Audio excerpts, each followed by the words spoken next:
tanto que me estoy acostumbrando más y más. Te estoy queriendo tanto que no puedo ya vivir sin ti.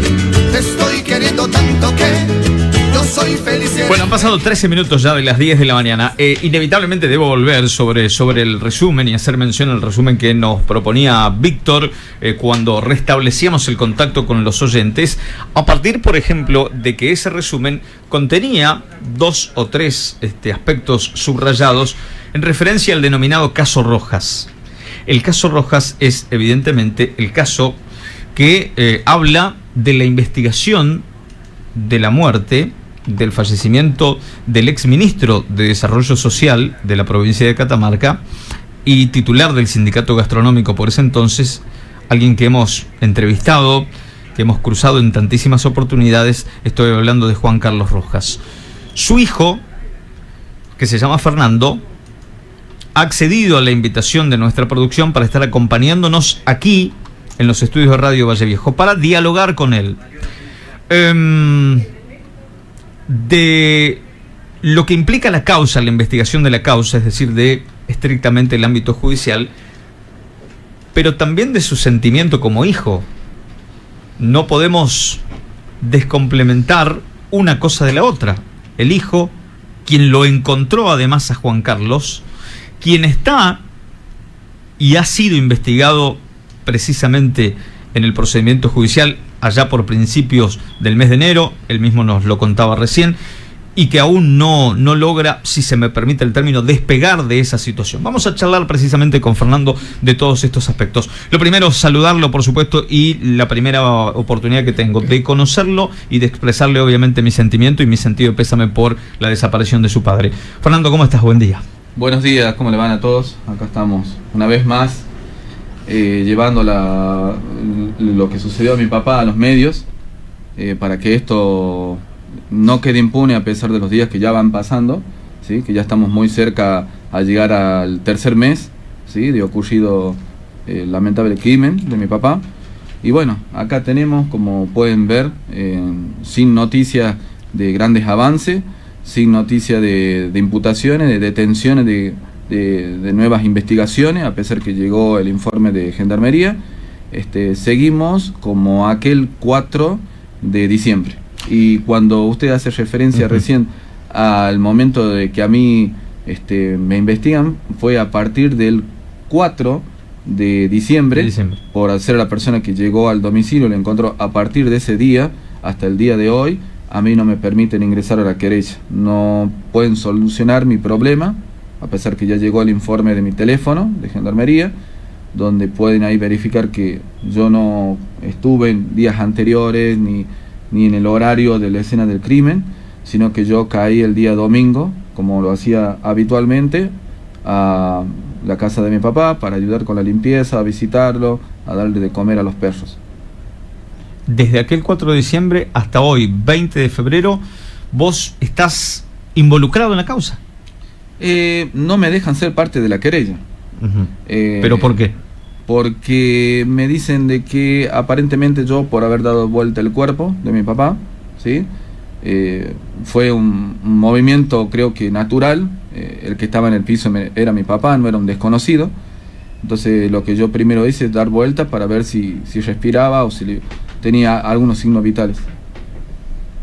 Y desde ese momento no podés convertirte en querellante de la causa. ¿Qué implicaría ser querellante de la causa? ¿Es tener acceso directo precisamente a todo lo que es la instrucción de esa causa? Exacto, sí. Instrucción a todo lo que es la causa, que como sabemos en un principio fue secreto de sumario, así que no sabíamos realmente nada. Pasó mucho tiempo como secreto de sumario. Yo voy a dar un dato importante, en la cual por un lado me tira abajo un poco, pero no puedo bajar los brazos. Es las 72 horas de pasado un crimen son las horas más importantes para poder saber qué pasó en el caso de mi papá. Esas 72 horas ya no existen, ¿sí?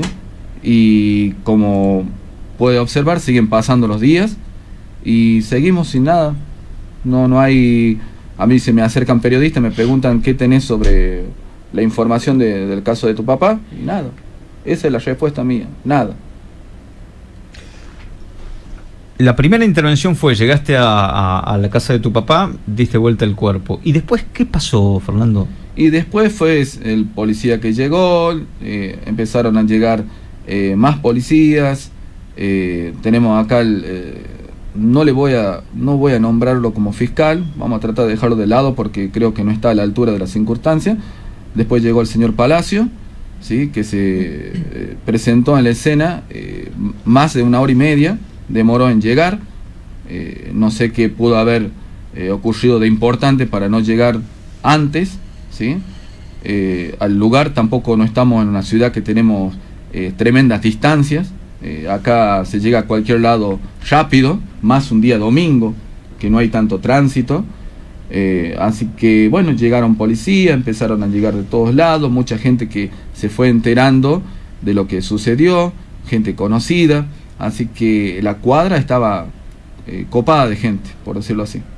La cuadra, pero se vició, se contaminó el lugar donde fue encontrado, donde vos encontraste el cuerpo de tu papá. ¿Cuáles fueron las primeras acciones, más allá de esa demora de 1 hora y media, que determinó el fiscal en ese momento? Bien, en un principio, cuando llega la policía, lo primero que me hacen a mí es que salga, ¿sí? Cierran la casa y bueno, empiezan a ingresar todo lo que corresponde a la gente de homicidio, policía, criminalística, todo ese tipo de gente. A nosotros no nos dejan ingresar más a la casa hasta el día de hoy. ¿No pudieron ingresar más? Fue solamente ese día cuando se hizo, que ya lo voy a comentar más adelante, pero hasta el día de hoy no podemos ingresar a la casa. Está con una consigna. ¿Tenés algún grado de sospecha respecto de qué pudo haber ocurrido? Sospecha, ¿no? Bien, las sospechas fueron variando al pasar de los días. A nosotros nos llamó la atención primero que salga en escena esta chica que colaboraba con la limpieza en el gremio, a veces en el predio, y que en algunas ocasiones lo hacía en la casa de mi papá.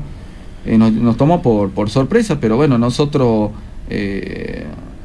al tercer día de sucedido esto, cae en una depresión mi hermana, con un problema de salud también importante, la más grande, y tuvimos que salir urgente a tratar de solucionar el problema de salud de ella, porque a nosotros cuando llega al sanatorio nos dice que nos quedan quizás 12 horas de vida de ella. Ese era el panorama que nos daban a nosotros de mi hermana más grande. Así que lo único que pasaba por nosotros es que no se nos vaya mi hermana. Ya tenemos un dolor grande, no aguantamos. Y ese mes nos dedicamos pura y exclusivamente, parte de diciembre y enero, a la salud de mi hermana, sin dejar de lado lo de mi papá, pero por supuesto que no podíamos estar 100% pendiente. Y nosotros en un principio pensamos de que bueno, la justicia se iba a encargar. Acá falleció un ministro. Es lo mismo que yo dije cuando llegó el primer policía a la casa de mi papá. Le digo, el que está en el piso de mi papá y es el ministro de Desarrollo Social. Se lo aclaré a él para que tomen conciencia de la gravedad del hecho y que tomen las medidas que correspondan, ¿sí? Sin embargo, yo creo que eso no modificó nada. Yo vi cómo se trabajó ese día, la poca importancia, por ejemplo, de vallar el lugar, correr a todas las personas para que no se contamine afuera. Pero esas eran determinaciones que debía tomar el fiscal, pero que llegó 1 hora y media después. Llegó 1 hora y media después, y hay una nota del 4 de diciembre a la noche, que le hacen los medios al señor Palacio, al igual que la ministra de Seguridad.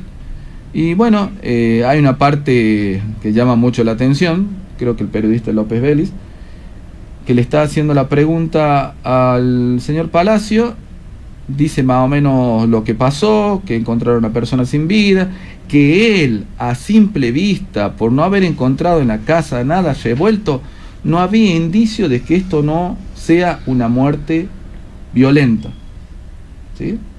Que según a él, al informe que le llega de homicidio, consideran de que no es una muerte violenta. Así que no tenemos nada más que aclarar, dice ese domingo a la noche. El periodista le dice, ¿cómo que no tenemos más que aclarar? Estamos hablando de la muerte de un ministro y hay muchas cosas que no están claras, ¿sí?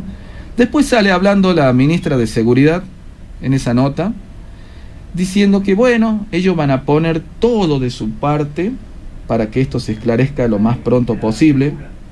Yo creo que esas palabras quedaron en el aire, porque hoy a la fecha que estamos, no se nota eso, porque tuvimos una feria en enero, que solo quedó el fiscal Costilla, con un grupo mínimo de gente, mínimo, cuando había solicitado más personal para poder trabajar, mínimo, no había importancia. El laboratorio satélite, tenemos un laboratorio satélite que supuestamente cuando van a hacer la inspección en la casa de esta chica, Silvina Nieva, retiran prendas, zapatillas, pantalón, una remera, para ser analizada. Hasta el día de hoy, seguimos a la espera. No sé qué problema tiene el laboratorio satélite, no sé si siguen de vacaciones, la parte que hacen esa inspección, no sé si fueron enviadas a otro país o a otro planeta. La verdad, no entiendo por qué tanta demora, tan poca importancia por querer esclarecer este hecho. Me llama mucho la atención. Los teléfonos, las computadoras, los que demoran. Nosotros hasta el día de la fecha todavía no tenemos nuestros teléfonos, no tenemos nuestras computadoras, no sabemos cuándo lo van a devolver.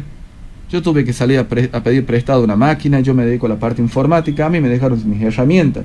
Se llevaron herramientas mías de trabajo, se llevaron computadoras de cliente porque me dedico a la reparación, se llevaron discos de backup de empresas por la cual trabajo. Vaya a saber en qué estado van a volver y cuándo. Fernando, acá hay una clave que me parece que hay que profundizar, que es la autopsia o las dos autopsias que se realizaron. ¿Qué es lo que pasó con la primera? La primera, según dicen, encuentran unos golpes en la cabeza de mi papá, aparentemente, pero no daba a sospechar que sea un asesinato y una muerte violenta. Esto sucede de la segunda autopsia, desde el momento que Luis Barrio Nuevo salió a decir que a Rojita Rojita no había muerto por una muerte natural, no se había desmayado, no tenía nada. Y en eso yo coincido con él porque mi papá era una persona muy sana, vivía trabajando, no paraba. Los domingos incluso yo lo encontraba un ratito en la casa y ya se iba al predio. Su vida era los fines de semana el predio gastronómico, los días de semana su vida era desarrollo social, dar todo. Imagine que el día a mitad de semana, antes de que suceda esto, él estaba en Buenos Aires, reunido con la ministra, para destrabar un importante acuerdo para la provincia. Llegó de ese vuelo, inmediatamente él se puso a trabajar, ni siquiera descansó, así como llegó, se puso a trabajar, a mover todo, porque estábamos en fecha de la fiesta de la Virgen. Sí. Entonces él quería que a los peregrinos no les falte nada. Entonces era llevar agua, llevar todo lo necesario para los puestos. Mi papá no paró en ningún momento. ¿Y qué diferencia hubo entre la primera y la segunda autopsia? ¿Por qué si se encuentra algo sospechoso en la segunda? ¿O por qué se determina que fue asesinado en la segunda autopsia y no en la primera? Eso es lo que nuestro abogado solicitó al fiscal, que llame a declarar a las personas que estuvieron ahí ese día en la morgue, cuál es la diferencia entre una cosa y otra, que fue un petitorio que solicitamos hace ya como más de 2 semanas. Sin embargo, no tenemos respuesta. Creo que no es importante para la causa aclarar eso, aparentemente. Para los investigadores. Para los investigadores, digamos que no es importante. Lo comentamos en aquel momento aquí en la mesa de trabajo, porque un par de semanas antes se había ocurrido un femicidio y la situación de la investigación había sido muy diferente en cuanto al vallado, por ejemplo. Claro, es lo primero que se notó. Cómo se cuidaba la escena del crimen. Exacto. Hubo 2 cuadras a la redonda que ese valló no se dejaba pasar a nadie. Mire la diferencia. El día lunes tuvimos un cronista, Carlos Carrizo Codigoni, en la puerta de la casa de tu papá, y que si él hubiese querido podía entrar a la casa. No había absolutamente ningún tipo de cuidado. ¿Hubo algo detrás de esas primeras horas de investigación, creen ustedes? Y, a ver, no creo que el personal dedicado a esto sea tan incompetente, porque yo no lo noto en otros homicidios que sucedieron. Si vamos a ver los informes, trabajaron de otra forma. Acá hubo muchos errores, demasiados errores, y nos llama mucho la atención por qué tantos errores. ¿Pero errores por ineptitud o porque alguien pidió que se cometan esos errores? Y eso queremos saber nosotros. Por eso queremos que... Hay mucha gente que tiene que aclarar cosas acá. Mucha gente. Hoy, a esta altura que estamos de la muerte de mi papá, encontrar al quien hizo tremendo daño a la familia, creo que va a ser muy difícil ya este tiempo. Pero tenemos mucha gente que participó ese domingo, ¿sí?, en el operativo, que tiene mucho que aclarar. Mucho que aclarar. Fernando, vos hace algunos instantes, y tal vez pedir certezas por lo que nos explicaste es difícil, pero a ver si podemos derribar algunos mitos. Hace algunos instantes mencionabas algunas gestiones de tu papá en Buenos Aires, sí, en alusión, por ejemplo, a la procesión de la Virgen y demás gestiones. Se menciona por allí la llegada precisamente de algún dinero a partir de algún vuelo. ¿Pudiste constatar esto? ¿Es parte de un mito? ¿Estás en condiciones de aseverar que realmente fue así? ¿O es realmente un mito? ¿No hay nada cierto o no hay nada comprobado al respecto? Del viaje sí, de eso está ya bien aclarado. Del acuerdo también. Del regreso, si se regresaba con plata en efectivo, aparentemente no, porque se hizo una visualización de cámaras y no se observa eso. A mí me supieron decir que ese tipo de operaciones con montos muy grandes son, digamos, no se manejan con plata en efectivo, así que esa es la única información que tenemos nosotros. Sabíamos que iba mi papá a Buenos Aires, porque él nos dijo, nos comentó, claro. Mi tío también se puso en contacto con él cuando estaba en Buenos Aires, pero era lo único que sabíamos nosotros. ¿Qué sucede con Luis Barrionuevo ahora? Porque te escuchaba también en un momento cuando llegó en diciembre, sí, pero a partir de ahí, ¿cuál es la relación? ¿Qué contacto? ¿Qué rol cumple hoy? Nosotros no tenemos contacto con Luis Barrionuevo. El que tenemos contacto es con el secretario gastronómico de acá de Catamarca, que el que está ocupando ahora el cargo, Fabián Vega. Quizá él sea el vínculo o comunicación con Casa Central, pero nosotros no tenemos comunicación directa con... ¿Desde diciembre no volvió más a la provincia? Tengo entendido que no. ¿Sienten que el poder político de Catamarca les hizo un vacío a ustedes como familia en esta búsqueda de justicia? No me quepa duda a mí de lo que sucedió. Yo lo aclaré muchas veces.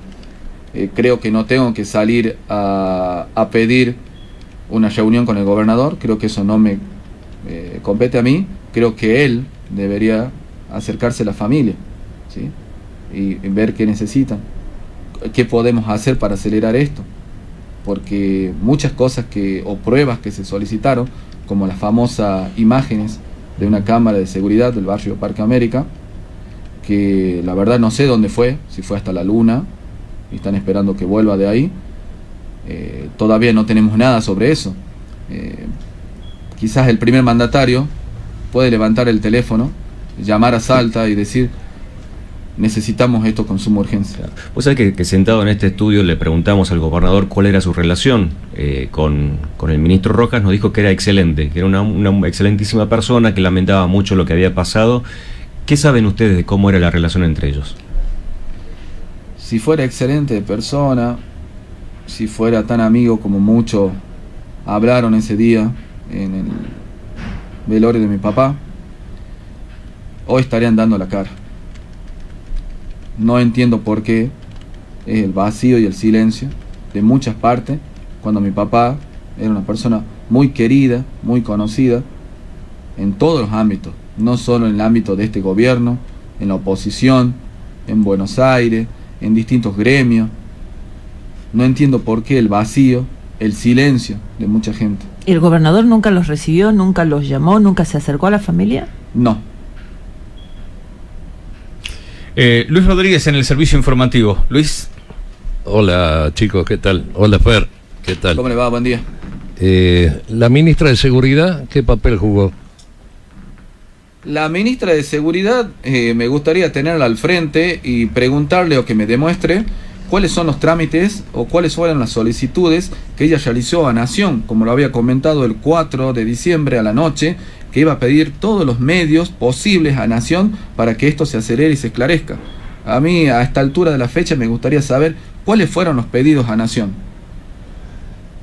Te vuelvo otra vez a la situación que tiene que ver puntualmente con el hallazgo del cadáver de tu padre. Vos decís, no me dejan ser parte de la querella, no podemos constituirnos como querellante porque toqué el cuerpo. Sí. Relatá qué es lo que hiciste vos en ese momento, porque todavía no queda claro y surgieron versiones que me gustaría que las confirmes o las desmientas con respecto a que cuando se lava el cuerpo, que hay un trapo de piso, que la ropa de tu padre, que la escena, que está corrido 2 metros, que hay un charco de sangre a 2 metros de donde estaba el cadáver, que tu padre tenía los brazos tiesos como que había estado forzado a alguna situación. ¿Qué ves vos? Yo cuando llego lo encuentro boca abajo, ¿sí? La posición de los brazos, coincido con usted. Lo primero que hago, veo 2 manchos de sangre. Una sangre como que es de un color y la otra como un poco más seca, en diferentes lugares. Muchas de las cosas que yo voy a contar lo que observo y después saco conclusiones, porque ese día quedé, digamos, choqueado claro, por la situación. Pero lo que yo encuentro es boca abajo, con los brazos en la posición así como me lo comenta usted, 2 manchas de sangre. Yo lo doy vuelta. Hay el teléfono al lado, perdón, el teléfono al lado, uno de los teléfonos, ¿sí? Uno de los teléfonos de la cual no tenía patrón, ¿sí? El otro tenía patrón. Tenía 2 teléfonos, un teléfono que se manejaba para uso general y otro para un, digamos, más círculo cerrado. El teléfono que se encuentra al lado es más para el uso de círculo cercano. Yo lo doy vuelta y de ahí me encuentro con la cara toda destruida, llena de mosca. Yo no entendía en ese momento qué había pasado, ni me imaginaba un asesinato. Lo primero que hice fue dar vuelta, ver que estaba lleno de mosca, la cara toda destruida. Agarré un trapo, lo mojé y le limpié la cara, mientras yo estaba re mal, le limpié la cara y le trataba de sacar las moscas, que estaba llena de mosca. Ahí es donde no se entiende, Víctor, Pablo, Alejandra. ¿Cómo puede ser que la primera pericia y la que se pone el gancho, se firma, puede hablar de una muerte natural? Si cuando Fernando nos está relatando que dio vuelta el cadáver de su padre, lo encuentra con todas estas lesiones, ensangrentado en el rostro e incluso con la herida en la nuca. Esto es lo que no se entiende. ¿Quién firmó o quién le dijo a Palacio que era una muerte natural cuando vos encontrás un cuerpo de esa forma, con esas características? Esto es lo que no se entiende. Y yo lo que no entiendo es unas palabras de Palacio que sale a decir, bueno, es el informe que yo recibí. La persona que hizo el informe, tengo entendido, Víctor, que después fue despedida, ¿no? O la sacaron por lo menos del CIF. Y después aparece la otra autopsia. Claro, y son varias personas que tienen que hablar al respecto de esto. ¿Y de esto vos no sabés si se le tomó declaración en la justicia? No. ¿A esos profesionales? No. Está el doctor Carlos Uslengui, auriculares colocados para Fernando Rojas, el hijo del ex titular de Desarrollo Social y titular del gremio gastronómico. El doctor Carlos Uslengui está en línea, le va a formular alguna consulta. Doctor, ¿cómo le va? Buen día. Fernando Rojas lo está escuchando, doctor. Buen día, Pablo. Buen día, Fernando. Buen día, doctor. Nada, ni más sentido pésame por la pérdida. Gracias. La pregunta es, ustedes en este proceso tan complejo, ¿tienen peritos de parte en lo que fue la autopsia? ¿Tienen peritos de parte en todo lo que se está haciendo de las pruebas informáticas, genéticas, etcétera? No. Con respecto a tuvimos una perito de parte, de la que todos sabemos, ese día en la morgue, que bueno, después no quedó en claro porque se supone que tenía que salir a decir que esto no era natural, pero todos firmaron esa primera autopsia que era natural, la muerte de mi papá. Ahora, discúlpame, ustedes no tienen perito de parte porque no tienen capacidad económica para pagarlos, y en ese sentido el gremio que tanto lo apoyó a Rojita y que tanto habló desde Buenos Aires, que estaban preocupados por la muerte, ¿no les ofrecieron peritos de parte? No. El gremio de gastronómico hace poco, por medio del secretario de acá de Catamarca, se puso en contacto con nosotros para decir que ellos estaban a disposición de nosotros, pero hasta ahí. Pero digamos que no hay nada materializado. Una cosa es ponerse a disposición y otra es dar ayuda. Yo pienso que lo que más pueden hacer por la familia es acelerar el caso para que se pueda saber la verdad. Nosotros por ahí no tenemos medios suficientes para poder contratar peritos. Estamos hablando de costos muy altos, y más en una causa como la de mi papá, que hay muchos puntos oscuros. Ahora, Fernando, ¿no les llama la atención que se haya hecho esto en su momento por parte de la conducción del gastronómico, una bandera, y de golpe desaparezcan? Hoy yo estoy decepcionado de mucha gente.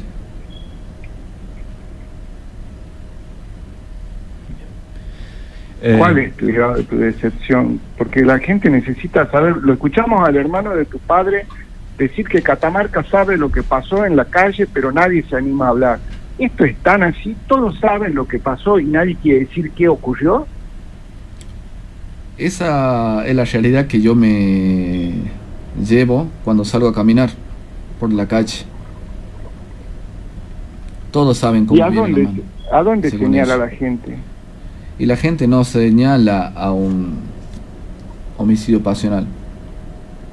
La gente lo que dice es: ¿por qué el silencio? Fue un ministro del gobierno, de este gobierno. ¿Por qué el silencio? ¿Por qué el poco interés? Entonces, ¿a dónde miran? Si esto no es... Hay gente que por ahí no quiere tocar el tema, calculo gente del gobierno no quiere tocar el tema como la muerte de mi papá, que sea política, pero el silencio de ellos los lleva a pensar esto, a la sociedad. Hay mucha gente que yo me cruzo en la calle y me dice: no lo puedo creer, no lo puedo creer el silencio. ¿Y a qué los lleva a ellos al silencio?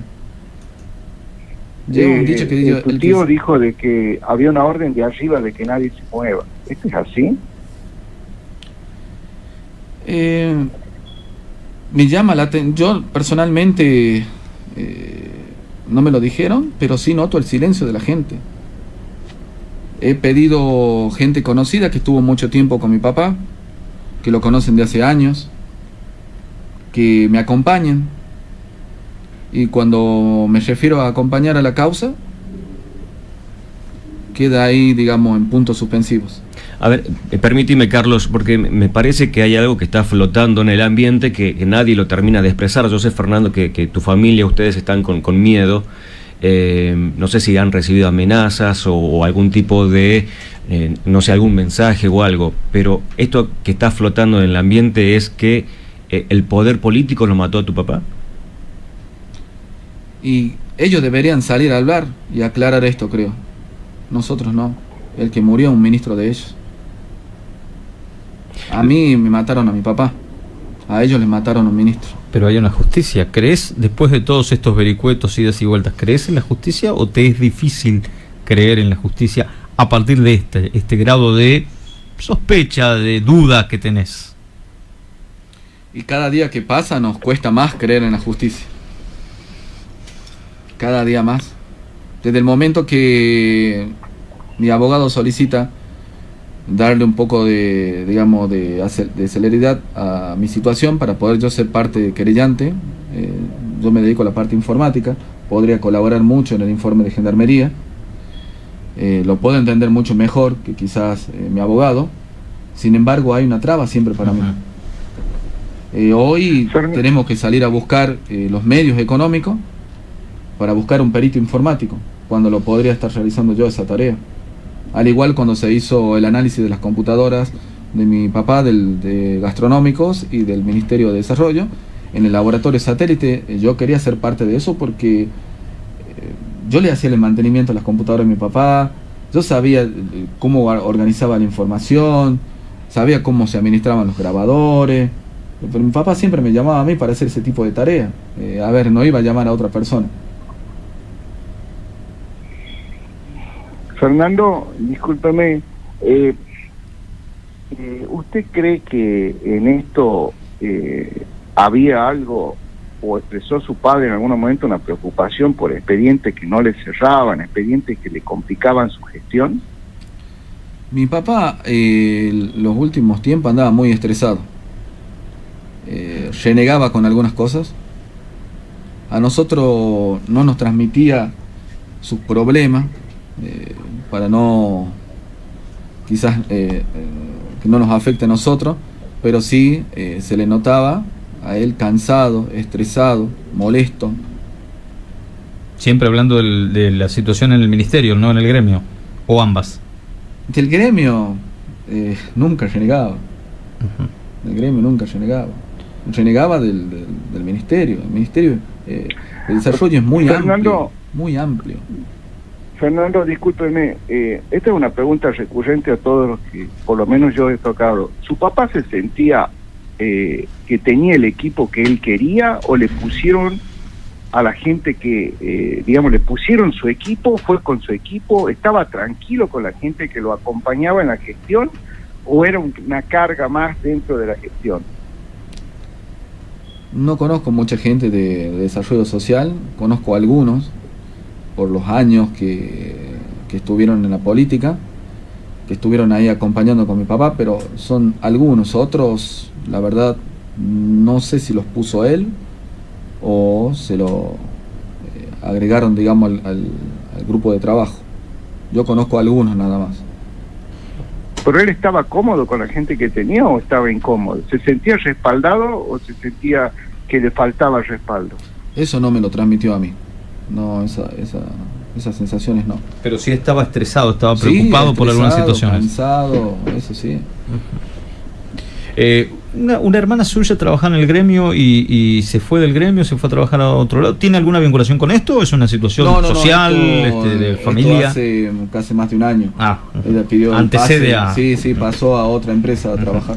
Bien. Se dice que la justicia, que la fiscalía tiene 5 líneas de investigación o 5 hipótesis. Uno sería el de la señora Nieva. Sí. Me imagino que otra es la que sigue tu línea, porque no estás desvinculado de la causa, si bien no estás imputado, pero no te permiten ser querellante. Serías una segunda línea. ¿Crees que son 2 perejiles que eligió la justicia, ustedes dos? Y desde el punto de vista, de mi punto de vista, que no tengo nada que ver, por supuesto que sí. De mi punto de vista. No puedes descartarlo de Nieva. De Nieva no. Yo no soy la persona indicada para decir si Nieva sí o Nieva no. Si pudiera ser querellante sería distinto el panorama. Sería distinto, exacto. Eso de si Nieva sí o Nieva no, eso es una decisión que tiene que tomar la justicia, que algún día la tendrá que tomar, no sé. Al igual que a mí, no sé si a mí me tendrán así 1 año, 2, 3. Si bien el gobernador no se acercó, porque eso lo que dejó claro, algunos de los ministros de sus pares, porque en realidad yo me imagino que en reuniones de gabinete se estaban todos juntos, ¿algún ministro que se haya acercado a la familia? No, nadie. O sea, nadie del gobierno. Silencio total. El nuevo ministro, a propósito de que vos tenías acceso a mucha información a partir del grado de confianza que por lógica tenía tu papá, que lo expresaste acá, y podías tener acceso a las computadoras. ¿El nuevo ministro te consultó algo respecto de expediente, información en general? No. Al nuevo ministro me lo encuentro el otro día en la misa que le hicieron a mi papá. Participó él con unos chicos del gabinete, que fue el único encuentro, pero bueno, no era el momento para hablar de nada. Era la misa de mi papá, así que fue solamente eso. Bueno, o sea, no tuviste oportunidad de intercambiar diálogo, menos de ese tenor, pero el nuevo ministro acudió a la misa de tu papá. Sí, con un pequeño grupo de chicos que integran el gabinete de él. Una última de mi parte. Si bien vos contaste que lavaste la cara de tu papá el día que lo encontraste, Sí. en esa mañana tan tremenda, ¿lavaste algunas paredes? Porque después No. al día siguiente se encontraron manchas en las paredes que fueron lavadas. Claro. Es más, tuvieron que acudir a métodos con químicos para que esos reactivos se puedan observar. Vos no lavaste nada de las paredes. Las paredes no. Acá hay algo que muy importante que tiene que aclarar la justicia, de la cual tampoco creo que consideran ellos importante, es que a las 5 o 6 de la tarde aproximadamente que se lleva el cuerpo de mi papá a la morgue, a nosotros nos hacen entrega de la casa, así como lo están escuchando. ¿Sí? Porque era una muerte natural. Claro. Tomen la casa, limpien todo. A nosotros nos dijeron que limpien la casa. ¿Fue un pedido, una orden? ¿Cómo la tomaron ustedes? Nosotros preguntamos cómo hacemos al respecto a esto, porque teníamos 2 manchones de sangre, y a nosotros se nos dijo limpien la casa, limpien el piso, Perdón. limpien tranquilo. Fernando, disculpe, ¿quién les dijo que limpien? ¿Quién fue el que dio la orden de que limpien? Gente de homicidio. Y Fernando, ¿es cierto que después que se van, usted recorriendo la casa encuentra elementos de su padre dispersos? Los lentes de mi papá lo encuentro casi al final del terreno, ¿sí? En una parte donde hay tierra,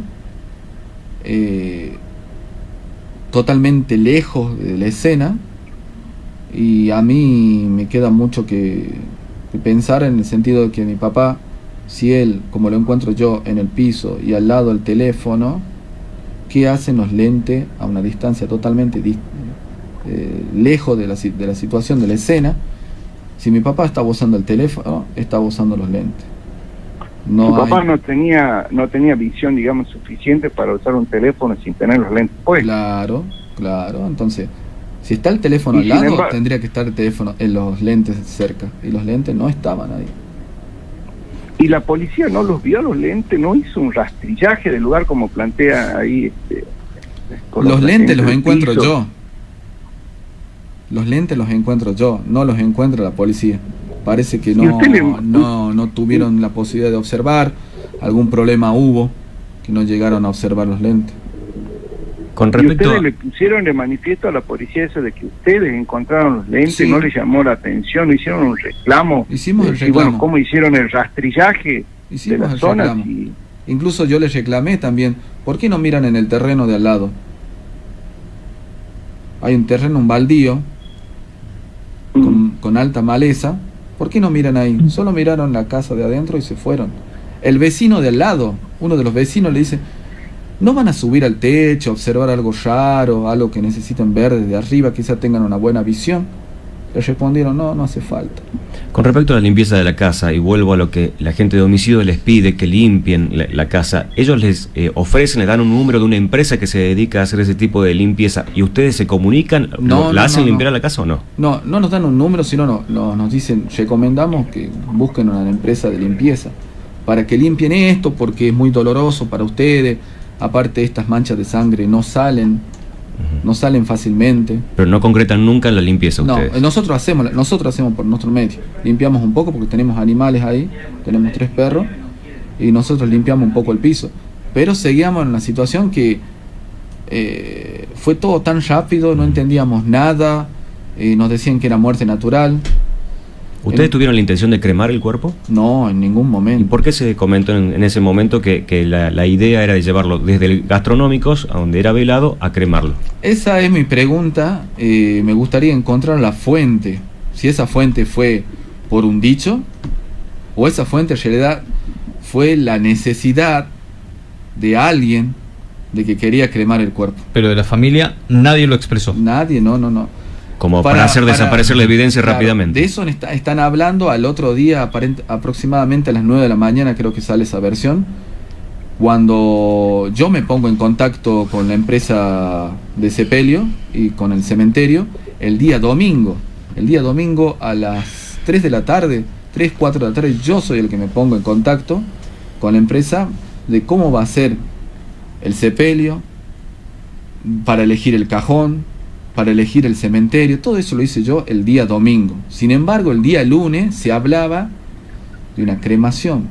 ¿De dónde salió? ¿Con qué intención? La verdad desconozco.